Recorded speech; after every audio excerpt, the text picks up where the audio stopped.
Dr. Jaishankar is a Senior Assistant Professor in the Department of Criminology and Criminal Justice, MSU, and member of Syndicate, Board of Management at the Manomaniyam, and I'll pronounce this wrong, so I do apologize, Dr. Jaishankar, Manomaniyam Sundarna University in Tamil Nadu, India. He has several publications, including articles in peer-reviewed journals such as the British Journal of Criminology. He was the Commonwealth Fellow at the Centre for Criminal Justice Studies, School of Law, University of Leeds, and has completed a research project on victims of cybercrimes. He is the founding publisher and editor-in-chief of the International Journal of Cybercriminology and International Journal of Criminal Justice Sciences, and is the founding president in the South Asian Society of Criminology and Victimology, and also the founding executive director of the Centre of Cyber Victim Counselling.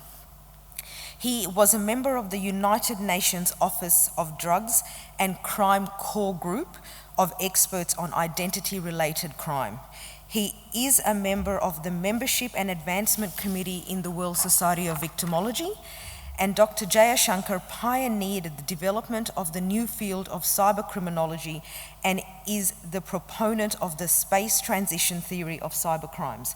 His address this morning is Cybercrime Victimization, New Wine into Old Wineskins. Please welcome Dr. Jaishankar.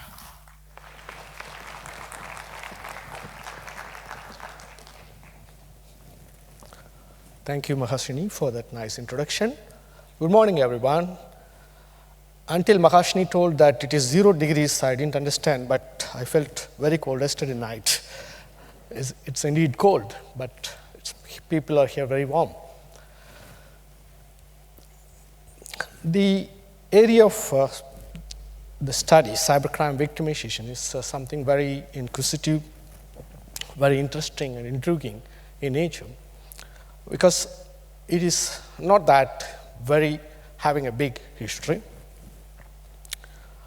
I had an interest of cybercrime for the past 10 years. I'm working in this area, but not worked in the area of victimization until one professor I met in the department while I'm having a conversation with my head of the department. He entered the department with a bank statement.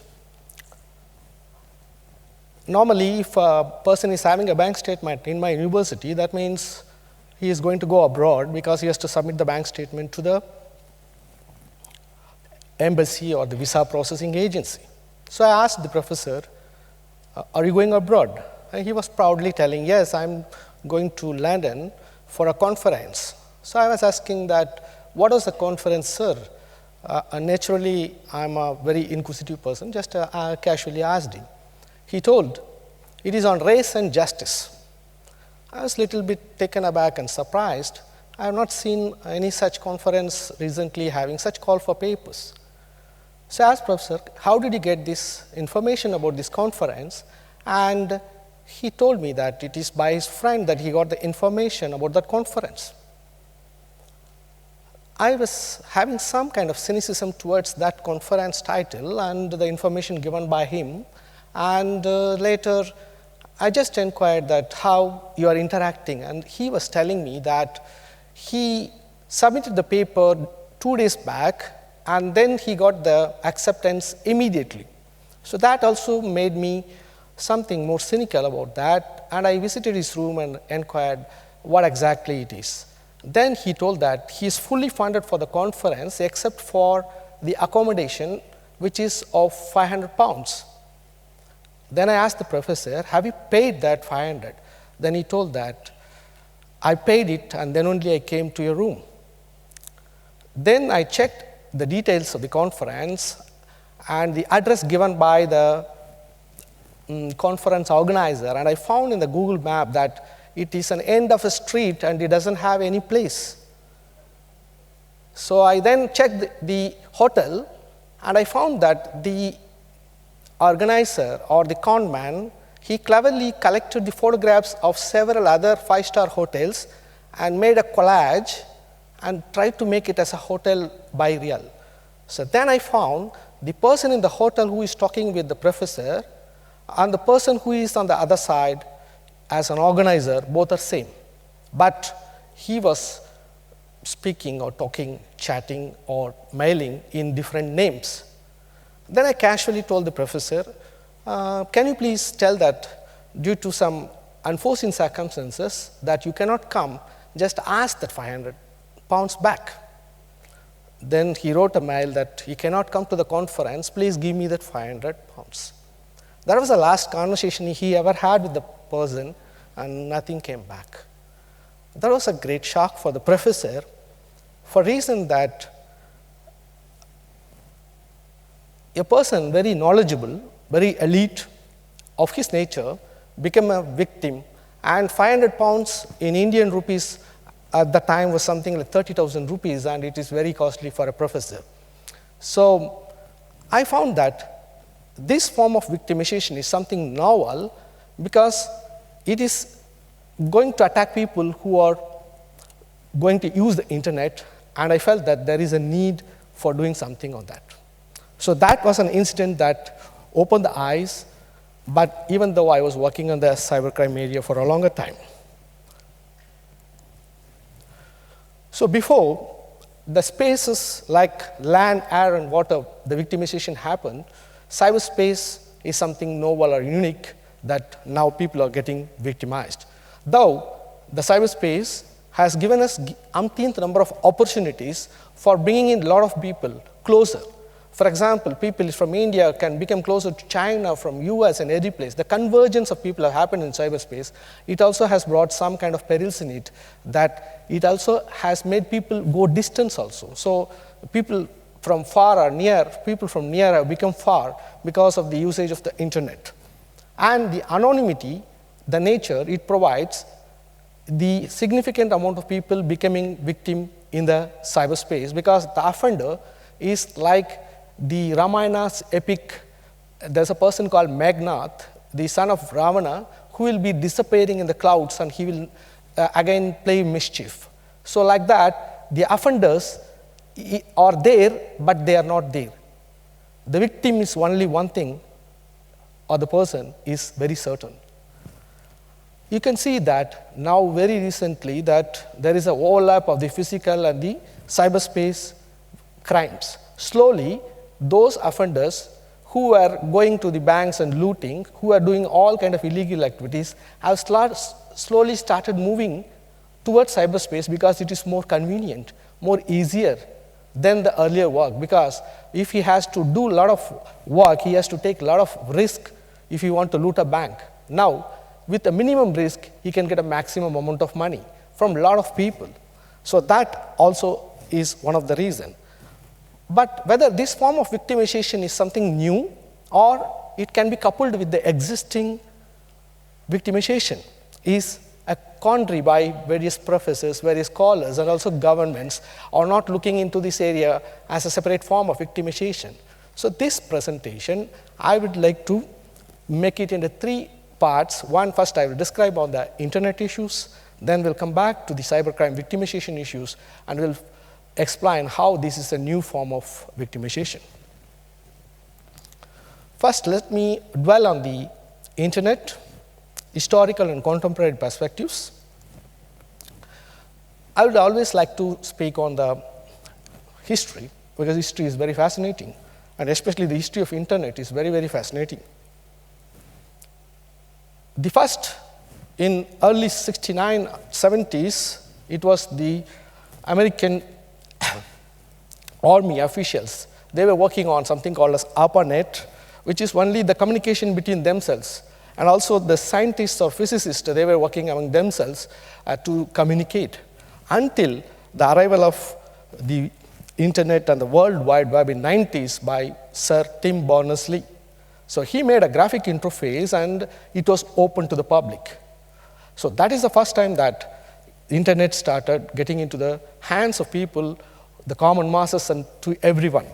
And the development over a period from 90s to the present time, you can see something like 15 years, the growth is immense. Nearly 20 years, you can see that. And the other significant important thing that happened is the arrival of social media, especially Facebook in 2004, which was casually done by a Harvard student, Mark Zuckerberg. Along with his friends, he was playing with and trying to make some kind of interactive mode session with his friends in the dormitory. And then they found out the Facebook, and then that opened up, and today there is very few who are not in Facebook.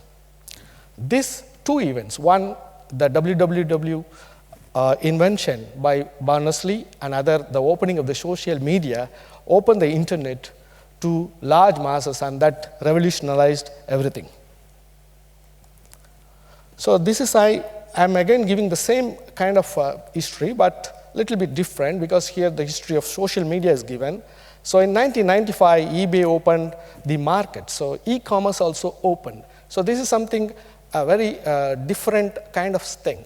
So for example, like people from South Asia like us, we don't tend to do any commerce via internet, because we are touch and feel people. We want to go to the shop, take that particular cloth, touch it, feel it, then only we will believe. Even in our place, they will say that don't go in the evenings to take a cloth, because the shop owner may cheat you by putting lights.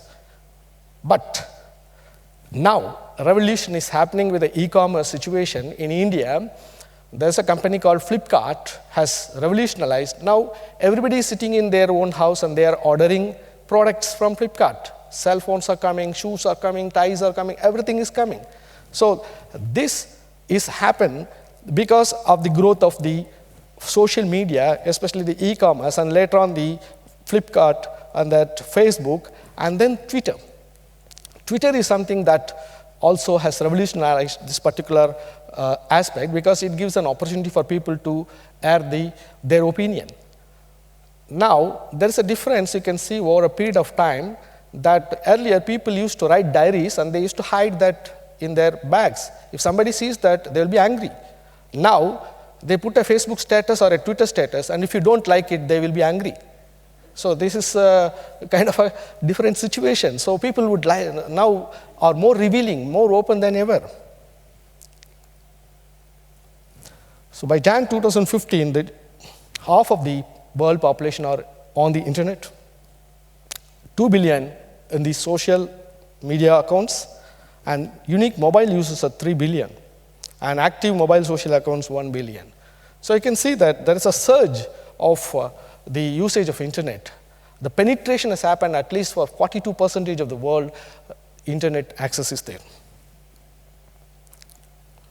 But it varied from place to place. For example, in North America, it is 88% penetration, whereas in South Asia, you have only 19% penetration. But if you see in Australia, it is 69%. So it all depends on also the population you have, because India and also the Chinese have a larger amount of population, but still the penetration is comparatively less, but you can have an average that they are using more number of internet. And another significant aspect I would say is mobile usage. This has surged, and you can see India is in the second place of 72% of people that Indian users are mobile users. If you go to India, you can find that a lot of people are standing in the mobile shops to buy mobile phones. I don't know that now the craze has come that people are getting smartphones to become more dumber than ever. So they want to use it. But how far they're going to use and what for they're going to use, it has to be tested for a time. And you can see there is a difference between the usage of mobile over a difference between various countries here. Also, the speed of the internet is very important, because you can use streaming and other things. It needs higher speed. So the average speed, you can see that countries like United States have the highest, like 24 Mbps, whereas countries like India is having very less, like 5.5 Mbps, 5.1, and China is ahead, and Russia is also having 23. But Australia is comparatively having a lower Mbps rate, or megabits per second. But in comparison, there are some countries which have surpassed the average. Especially Japan is one country which is having 41.7 Mbps, and Singapore is having 61.0 Mbps. So these two nations, apart from Korea, which is not here, have a higher level of internet speed, and this makes them some of the countries which have the fastest internet service. So that also will have some impact. Time spent of the internet, you can see that people from nations like Philippines, Thailand, Brazil, Vietnam, South Africa, UAE, they are using a longer time. Even Indians are per 5 hours per day, they are using internet. But when it comes to developed nations, the usage is comparatively less. The times they spend online is comparatively less. And here comes the social media, which is very important. Facebook is the most used by a lot of people. And then comes other things like WhatsApp is now acquired by Facebook for 19 billion. It is one of the popular app in India. So everybody is owning WhatsApp, but when I went to US, I found that they are not hearing what is called as WhatsApp. They are having some other kind of app for interacting with people, or they are sending some messages with some other messenger, but not WhatsApp is not that popular. So this makes some important thing. Even the new entrant like Viber is having 209 users. So what's happening in 1 internet minute? In 1 internet minute, 47,000 app downloads, $83,000 in sales, 3,000 photo uploads, 100,000 new tweets, 1.3 million video views. But what, as victimologists, our concern is something that I have highlighted in the red. 20 new victims of identity theft, 135 botnet infections. So that is what our concern. Even though the other concerns are very important because that is growth, but there is a concern for victimologists that it also creates a space for victimization. So with this, I will go to the victimological aspect of cybercrimes. The post-World War scenario, several types of crimes started occurring, but the growth of telecommunications in the 1960s is an ugly offshoot is cybercrimes. Even the founder of computer, Charles Babbage, did not know that it is going to happen because computers were secluded, but now computers are integrated with the communication technologies, and this integration has given birth to the internet and other related technologies, and this has also given birth to cybercrimes. There is no appropriate legal definition of cybercrimes. There were some academic definitions earlier. It is an attack on the machine and computer-assisted crimes. But slowly, the definitions of cybercrimes were changing. The US Department of Justice in 1989 defined those crimes where knowledge of computer system is essential to commit crime. So imagine, in 1989, there is a component of knowledge essentiality is there, but now in 2015, there is no need for any knowledge of computers. Then in 2000, it is harmful acts committed from or against computer or network. So here, these definitions show that the term cybercrime carries a connotation that any crime can be assisted with cyber assistance. That means you add cyber with that, then it becomes cybercrime. So slowly the definitions are changing over a period of time. But in the new millennium, in 2000s, there is a great metamorphosis in the change of the definition, and that slowly the definitions changing from the machine to the humans. The cybercrime is no more attack only on the machines. The Convention of Cybercrime in 2001, he touched upon the emotions of the human beings, also very important. Apart from that, people losing money or their computer system is affected by virus, it is also the human being who is sitting up behind the computer is a very important person, that he is the victim. So any usage of improper words also can construe to be cybercrimes. So this put to the end of the belief that everything is hacking or attack on e-commercial transaction. So it was in 2007, my cybercrime mentor, David Wall in University of Leeds, he expanded slightly the definition towards the victimization of human beings. So this is the metamorphosis over a period of nearly 25 years from machine to direct human-to-human attacks. So in 2011, me and my wife, Dr. Devarati, we wrote a book, Cybercrime and Victimization of Women. And we specifically gave a definition of cybercrime from a victimization perspective, which is offenses that are committed against individuals or group of individuals with a criminal motive to intentionally harm the reputation of the victim or cause physical or mental harm to victim directly or indirectly using modern telecommunication networks such as internet, chat rooms, emails, notice boards, and groups, and mobile phones, SMS, MMS. So this definition is one of its first kind that sees a crime from a victimological perspective. Also, there is a myth on cyber victimization. If you search in Google, you will find cyber victimization is equal to cyberbullying or cyber stalking. Beyond that, people will not think what is cyber victimization. So how it is common among the masses when people say cybercrime, oh, cybercrime, that is hacking. But cyber victimization, oh, that means it's cyberbullying. No, it's not that. Because victimization is a holistic aspect and it is the other side of the river that we have to see. It's like the other side of the coin. So I would like to break the myth of this cyber victimization, especially among the scholars who are working in the area of cyber crimes. So I developed a new typology, and these 4 typology: cyber victimization of governments, corporate victimization, cyber victimization of individuals, and victimless crimes. The first one, cyber victimization of governments. So many of the governments are worried on attacks, cyber attacks, especially cyber terrorism, cyber warfare, internet use of terrorists. So I think if you all would have seen a movie on Die Hard 4, where a cyber terrorist will enter the critical infrastructures and also the planes and everything, and he will just smash everything.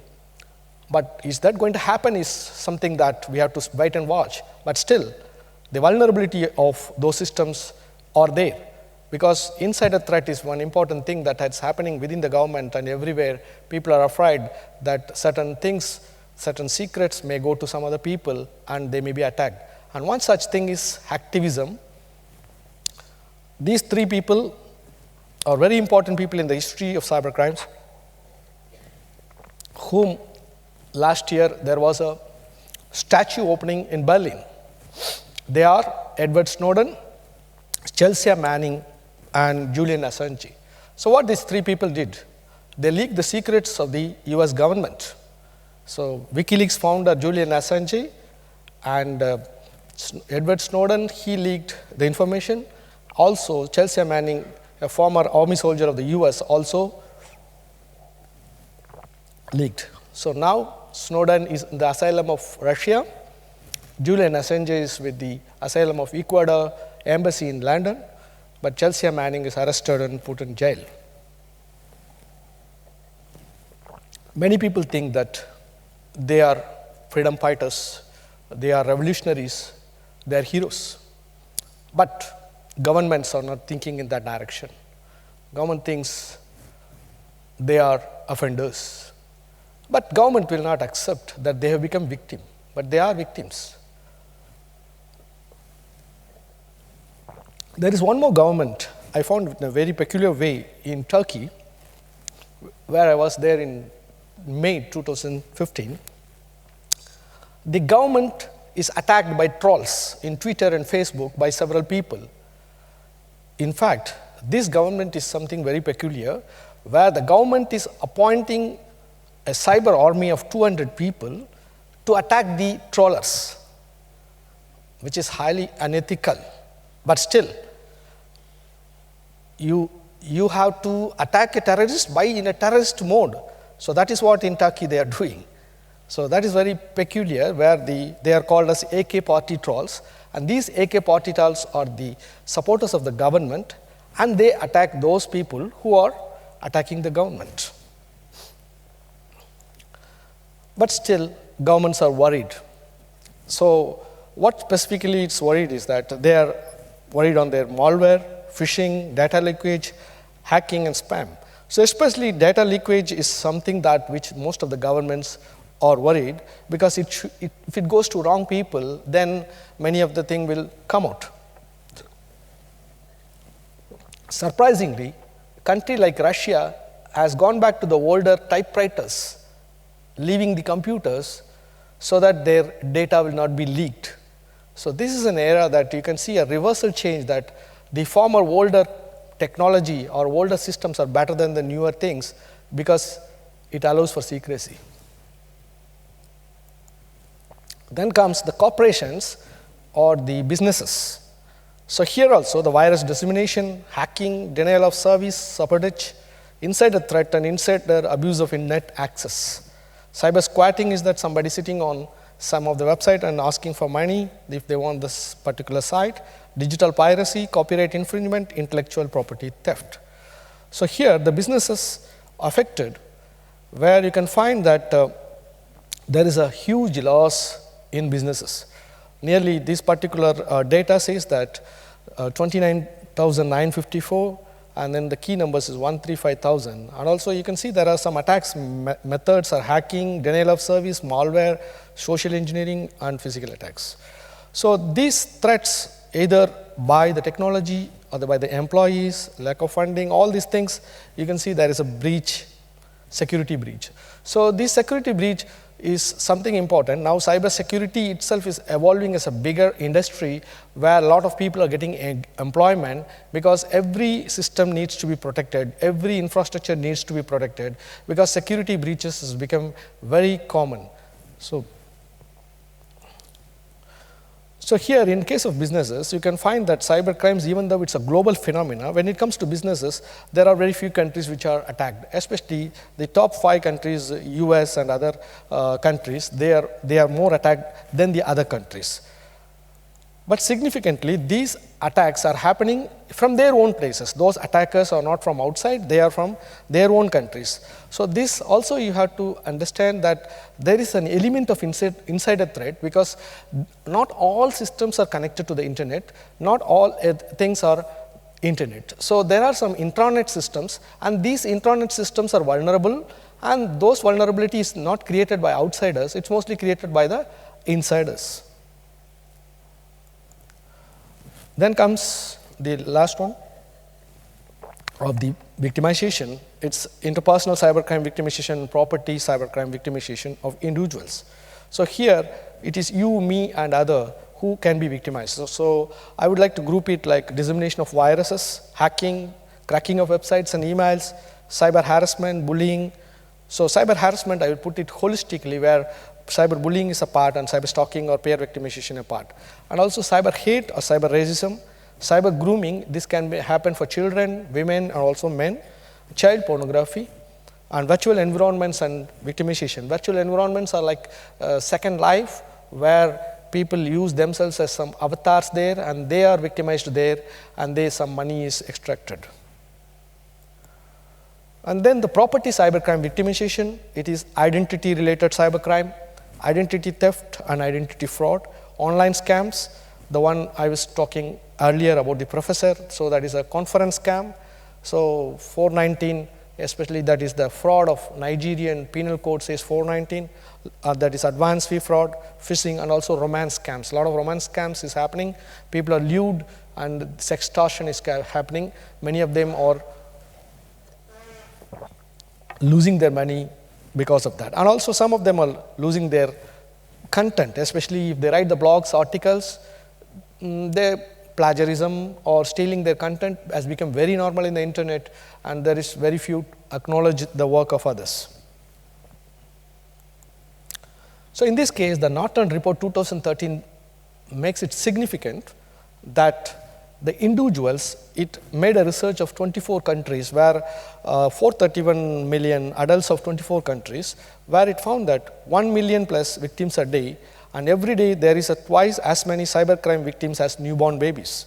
So 50,000 victims per hour, 820 victims per minute, and 14 victims every second. So this is more an individual victimization what Norton has done the research on. So 69% of the adults have experienced cybercrime in their lifetime. Compared to 2010 survey, there has been a 3% rise in the overall cybercrime. And also cybercrime has affected 589 million people in just 24 countries, imagine. And 431 million is the surge. So the last one, though I won't group it as cyber victimization, but in another way it is victimless crime, what Edwin Scher has defined as, where the element of component of victim contributing to their own victimization. Sexting is something that where an individual takes a photograph of himself or herself nude, send it to a partner. So this can be in wrong hands, and then the person can be victimized. And the other one is revenge porn. Now it's happening. So nowadays, relationships are very nebulous, unlike earlier times. So people are together, and after some times they are not together. So some of them take their intimate moments as videos or photographs, and then they keep it with themselves. But unfortunately, when the relationship is broken, then they put it on the internet or try to threaten, blackmail, and do whatnot. So this is one of the type. And then e-prostitution, sex chat is something not new, it's very old. Internet addiction disorder, it is an emerging problem most of the countries are facing. So everybody is getting hooked to internet, so they are always in the internet, that is one thing. And then online pornography and online gambling. Online gambling is also emerging, countries like Korea, several teens are getting highly addicted to gambling. We have some case studies which came to our Center for Cyber Victim Counseling, and due permission was sought from the victims, and then I'm using it here. So there is some Facebook impersonation happened for one victim, where the offender impersonates the victim and creates a fake avatar. Fake avatar in the sense, a similar kind of profile of the person, and post abusive text. So people will believe that it is the victim who is acting in this kind of derogatory manner. And also another case is forced pornography, where the harasser posts personal information of the victim and posts pictures of compromising nature taken along with the victim in an adult website. People start calling the victim for sexual favor. And also trolling happened for many of the people. Now there is the case of Sagarika Ghosh, Kavita Krishnan, and all people, these women are activists. These activists come online and they speak against the government or speak against certain Hindu groups or certain Muslim groups. Then they are put in peril. They are trolled, they are abused, they are told that they will be raped, they will be killed. So this kind of system is now existing. Slowly the patriarchy of the countries have also moved online, because these people who are patriarchal in nature are only online. So feminist views are now hated and they are threatened. Phishing, mostly male victims interested to take risk and loses money to the tune of minimum $500 to maximum $10,000. One of our college professor came to me and told that he lost 2 lakh rupees in a phishing scam like this. I asked that, why did you lose that money so easily? How? Because he told that the offender sent a photograph, a FedEx parcel photograph, with an arrow mark, your money is inside. So I believed that, because there is a clear-cut photograph and the person is telling your money is inside, so I believed. So this is the thing that now it's happening, that people think that they can take some risk. If they take risk, they will get a big money. So this is what the offenders want, the victim to be greedy, and the victim can be easily lured. And next is the insider threat, which I was mentioning earlier about Julian Assange or Snowden or Chelsea Manning or any other person. Those whistleblowers can happen either as freedom fighter or heroes, but some can happen in a kind of a mischievous way, that where this particular case where the perpetrator sends defamatory feedback email posing as HR department personnel to a company where the victim was delegated to work. The email stated the victim is poor in work, which is not true. So this is an era that where you can easily defamed. So those were the times that defamation, it's very difficult. Like you need to put some notice and spread it to people. It's very tough. But here you can easily defame anybody. Just put a Google Plus note or a Facebook note and spread the news that this person is not good, this person is bad. So defamation is the thing that it is possible very easily, and this particular insider threat is the similar one. And purchase fraud is something that is happening in some countries because not all companies are really worth. There are some companies which has a reputation. If we spend money on that, the goods will come in a good condition. Even it can be given back within 10 days, and there is a guarantee. But there are companies which appear to be good on the screen, but in reality, if you pay money, they will not give back the goods, neither the money. So this problem is also there. So what I have found over the period of nearly 6 to 8 years is certain things that very much evolving in this field is growth of victim-turned offenders. So the victim is one who sits in the computer, who is attacked by the perpetrator. But once that happens, he or she gets into revenge tone and tries to attack the offender by various means. So we developed a theory of victimization called as irrational coping theory. In this case, where the victim has to cope in a normal situation in a positive manner, can go to the police report or go to some other agencies which are assisting them. Instead, they hire a hacker and they collude with the hacker and they involve in activity which are more greater than the offender. So here, this also precipitates further crime. And another thing we found is that increase in the mobile phone victimization. As pointed earlier, like countries like India, where higher usage of mobile users are increasing now. So mobile is now no more just as phone, it is again another computer. So, but in a smaller form. So now we can see more victimization can occur in mobile phones, where every apps is asking us, can I take your password? Can I take your this? Can you take your that? Everything we accept like a husband obliges the wife. Yes.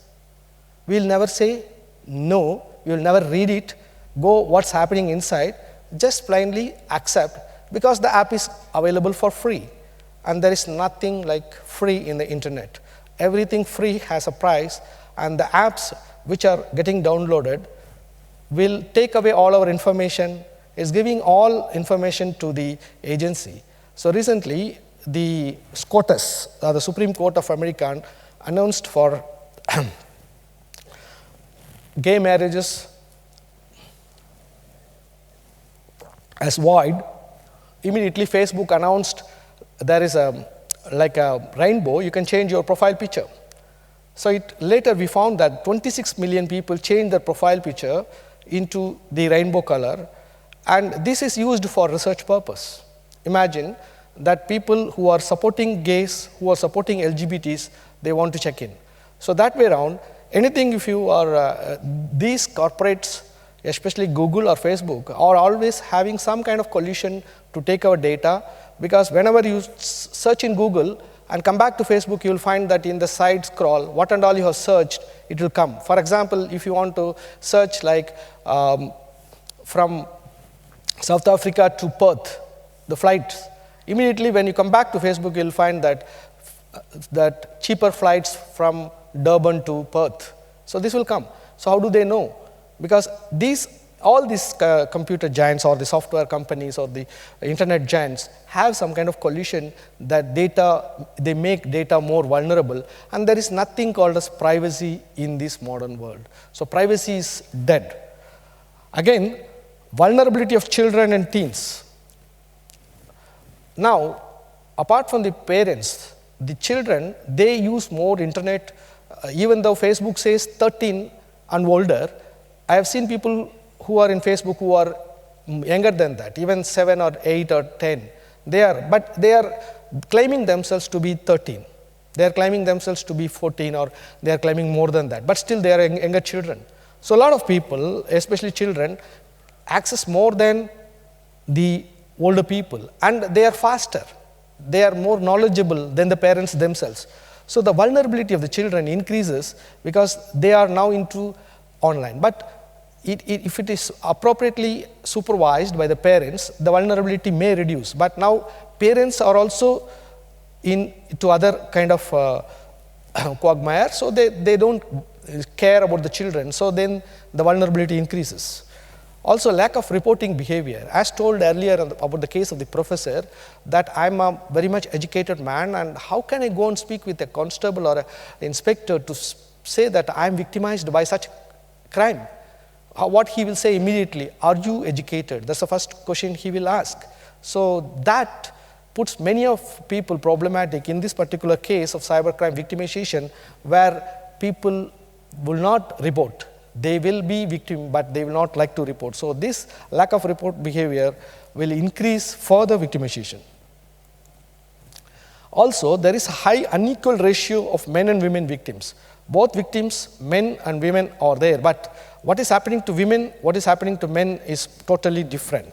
So when it comes to women, it is more personal, interpersonal victimization. When it comes to women, it is more property related victimization cases, because men are more risk takers. They are involving in phishing and other activity victimization, but whereas women are targeted for sexual victimization, and the impact is entirely different between men and women. Also, there is an increase of secondary victimization. As I told, that even some goes to report. They are not treated with warmth by the criminal justice system. They are abused by the police, they are abused by the judiciary, and so that slowly the reliance of cyber victims to certain NGOs are also happening in US, UK and other parts, where people tend to go and open up themselves to some agency where they may not be mocked or ridiculed. So after establishing that this is a new form of victimization, I would like to quote the parable of Jesus. And no one pours new wine into old wineskins, otherwise the wine will burst the skins, and both the wine and the wineskins will be ruined. No, they pour new wine into new wineskins. So cyber victimization is something unique than the physical space victimization, for a reason that proximity is one of the important things that you need to have for a physical space crime. But when it comes to cyber victimization, proximity is not a problem. So any person can victimize anyone from any part of the world. So that puts a different plane, different structure, and transnational and no boundaries. So also, if somebody wants to attack a person in a physical space, it requires a kind of a coordinates, a longitude and latitude, a space. So a place is very important, but in case of cybercrime, the place becomes irrelevant. And next, automated.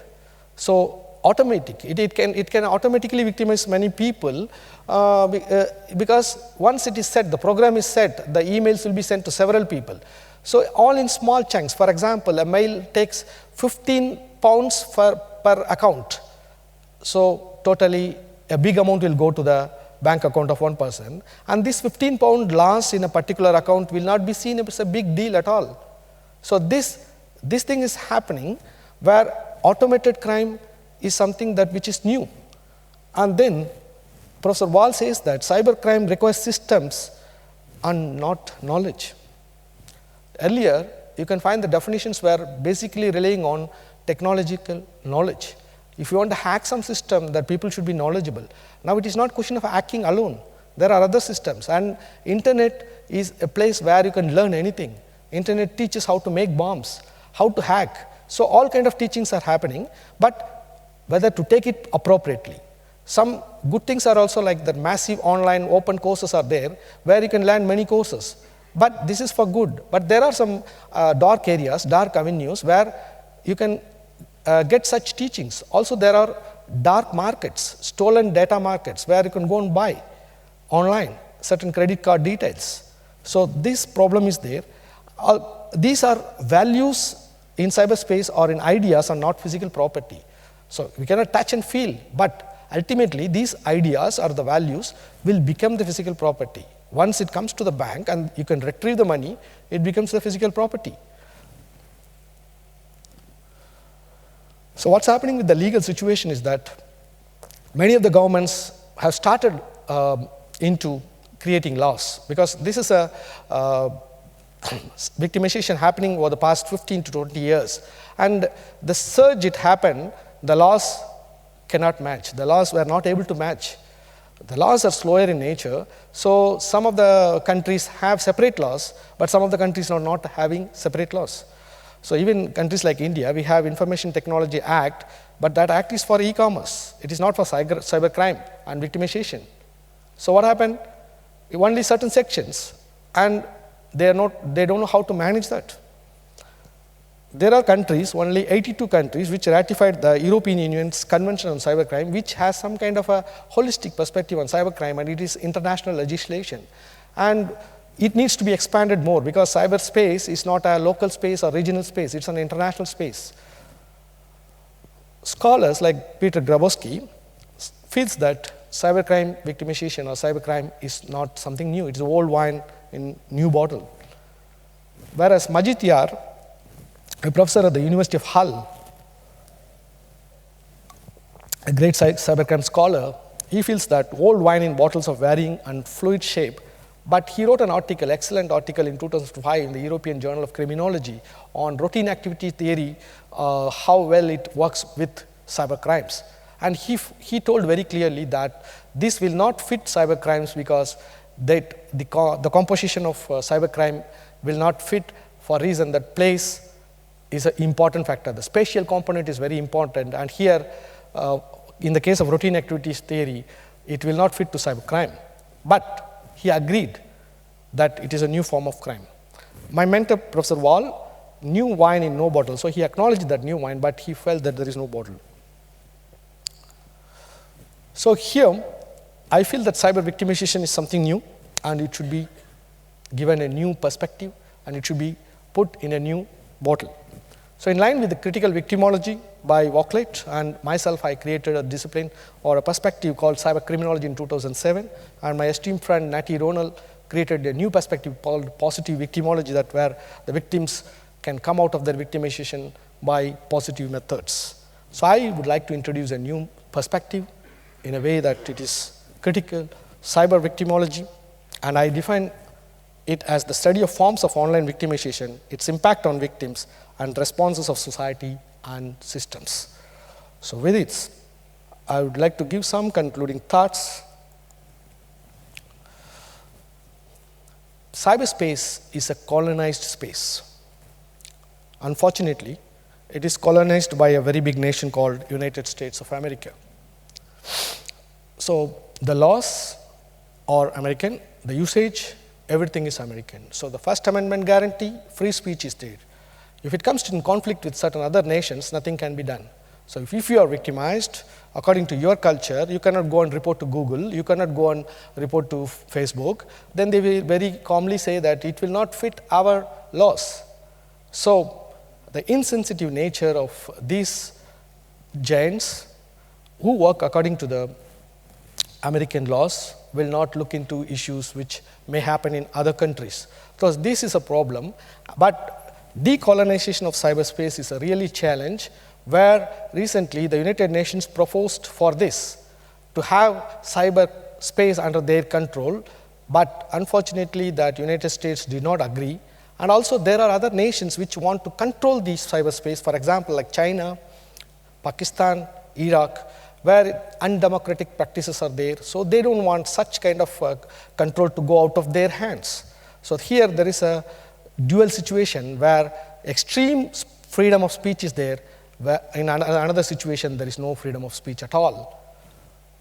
Lawmakers, they have to think, especially the politicians, to create laws which are correct and which are highly useful and which cannot be going beyond their limitations. For example, in recently the Supreme Court of India struck down one particular section of the Information Technology Act called as 66A, which gives a broader aspect of hate speech and other activity online.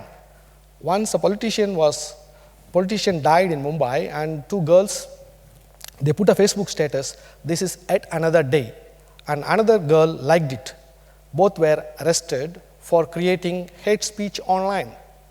So this was the situation, and then one another law student fought in the Supreme Court, and the Supreme Court struck down this particular section as unconstitutional.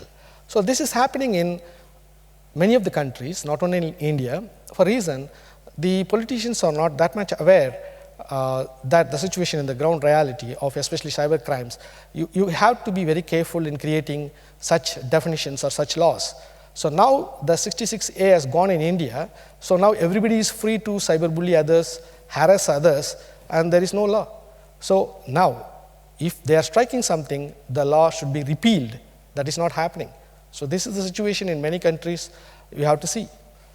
Policing, again, as I pointed, the law is not in phase with the cyber crimes, victimization. The police are also not in phase. Any new technology is an anathema to the police. They are policing with conventional methods, very easy for them. But now you are trying to make them cyber technocrats. So either they have to bring in some technocrats or they themselves have to become technocrats. That's a very difficult situation for policing. Many of the police in less developed nations would not like others to intrude into their business. But there are some other developed nations, they hire some cybersecurity experts. Even US have hired certain former cyber offenders like Kevin Mitnick to involve in cybersecurity activities. So that is a situation in different nations, but still it is a long way to go to police such a situation.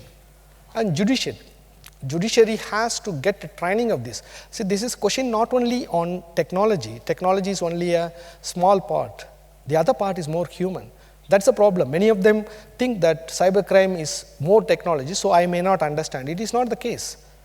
It is only a small part in case of investigation where it can be given to some agency where they are interested. So if you get the evidence from them, then later on it is the judges who are well trained in that particular aspect. They can work on it. Also, these internet service providers, they should be very sensitive to the needs of the victims. Currently, it is very difficult even for us to write to Facebook or Google to ask them to remove certain unwanted write-ups in the net. Many times we have succeeded, but sometimes they say that no, it doesn't come under our laws. So that is a problem. ISPs who are sitting in US should be more sensitive to the needs of the other countries where the culture is entirely different. Also, media is outblowing certain cyber crimes out of proportion. So that is also should not be done, because it is now an emerging form of crime. We are acknowledging a new form of crime, but not to the extent that you can threaten people. So certain things are happening, but media is highlighting again and again certain things, try to terrorize people. So that is also a problem. Another thing, the victims, you, me, and everybody. So the very certain person other than the offender who is not known, but the victim is very certain. So we should be very careful online. Whenever we go online, it is similarly like when you go outside. Are we trying to open our purses in crowded buses? No. Same case. In case of online, why we have to open up everything? So why we become very lighter? Why we tell everything to an unknown person in Facebook or in Twitter?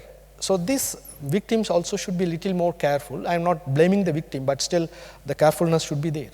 And NGOs and society who are conscious should come forward to help such victims. It is not the question here, these NGOs or societies, civil societies need to have a knowledge in cybercrime. Rather, they can be conventional victim service providers, but can be more sensitive or can be more empathetic with the victims of cybercrimes. Thank you for your patience listening. Thank you very much.